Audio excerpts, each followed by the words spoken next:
Déclenchement d'une action par un événement, instruction conditionnelle, à savoir.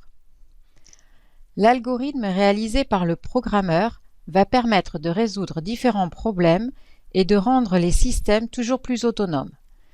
Les instructions peuvent être exécutées si des événements sont détectés par des capteurs. Par exemple, le véhicule doit s'arrêter devant des piétons. Différents événements peuvent être détectés comme la variation d'une grandeur physique, changement de luminosité, de chaleur, de couleur, le déplacement d'un objet mesuré par un capteur du système, ici le capteur à ultrasons, la présence ou non d'une route, ici avec un capteur suiveur de ligne à infrarouge, ou simplement un événement initial permettant de lancer le script.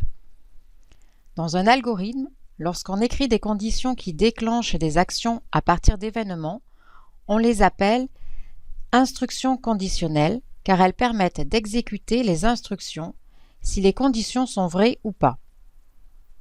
À savoir faire. Déclenchement d'une action par un événement initial.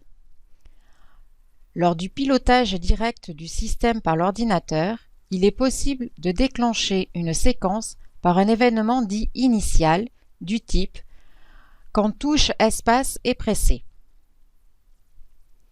Déclenchement d'une action par un événement détecté, ici la présence d'un obstacle. La formulation des instructions conditionnelles est la suivante.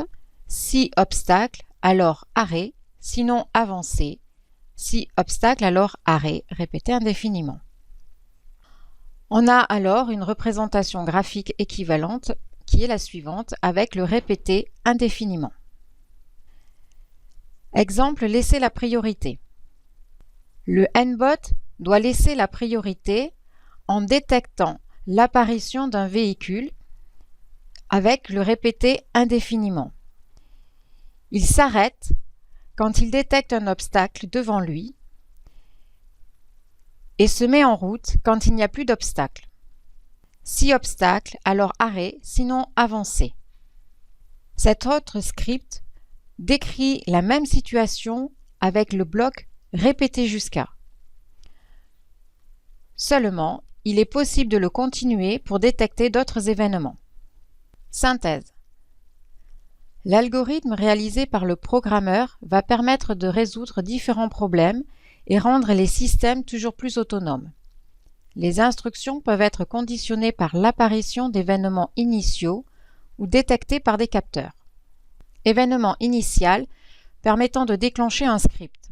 Lors du pilotage direct du système par l'ordinateur, il est possible de déclencher une séquence par un événement dit initial du type quand touche espace est pressé. Quelques exemples d'événements détectés par des capteurs: la variation d'une grandeur physique, changement de luminosité, de chaleur, de couleur, le déplacement d'un objet mesuré par un capteur du système, la présence ou non d'une route. Une instruction conditionnelle est représentée par le bloc si, alors, sinon, où l'on exécute différentes instructions suivant si la condition est vraie ou pas. À retenir. Dans un algorithme, l'exécution des instructions peut être conditionnée par l'apparition d'un événement. Ce sont des instructions conditionnelles. Dans ce cas, l'exécution s'exécute si l'événement a lieu. Sinon, une instruction différente pourra aussi se réaliser.